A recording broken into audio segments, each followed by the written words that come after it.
The Russian army is continuing its strategic campaign of cognitive warfare by employing numerous small-scale cross-border attacks in the frontline areas of northern Ukraine. This is how the Russians are actively attempting to persuade the West that the strategic front lines in Ukraine are currently collapsing. It is further noted that the military political leadership of Russia claims that the offensive in the northern part of Kharkiv and Sumy regions is a component of their strategic efforts to create a buffer zone.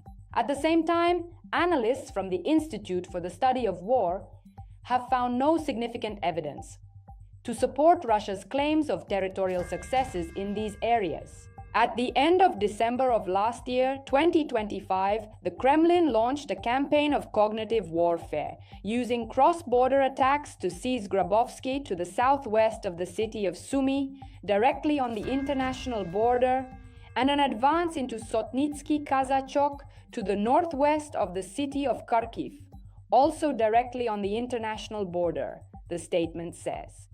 Military analysts explain that Russia is currently trying to present these limited attacks as significant new large-scale offensives, which are reinforced by the persistent narrative of the inevitability of a Russian military victory within the territory of Ukraine.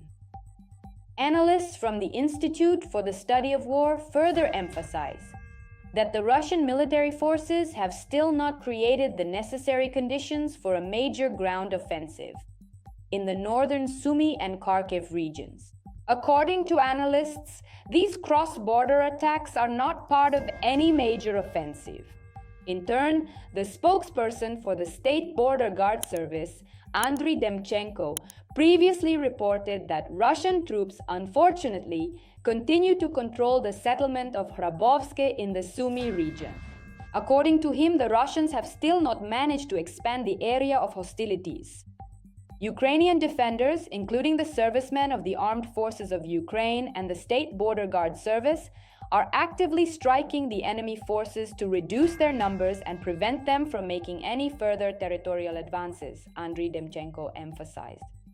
At the same time, Russian troops are not ceasing their active attempts to break through the defensive lines in the Donetsk region, focusing especially on the areas of Pokrovsk and Mirnohrad.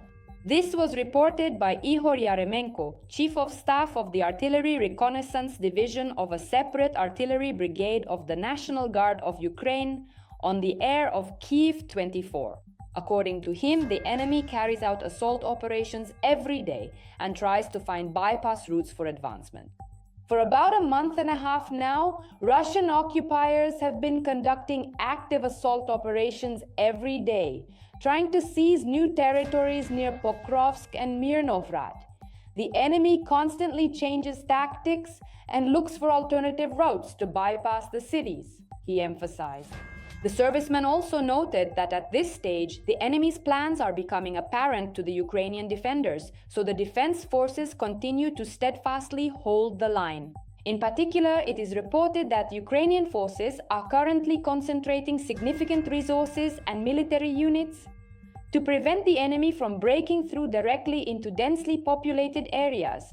The main task of the defenders now is to make the enemy's actions as difficult as possible and not allow them to gain a foothold or penetrate into the cities, despite constant pressure and the intensity of the fighting, the serviceman summarized. At the same time, military expert and analyst, former employee of the Security Service of Ukraine, Ivan Stupak, asserts that theoretically, Pokrovsk has still not been captured by Russian forces. However, it must be acknowledged that the part of the city still under Ukrainian control is already quite small. In Pokrovsk, we are no longer controlling entire districts, but just a few streets.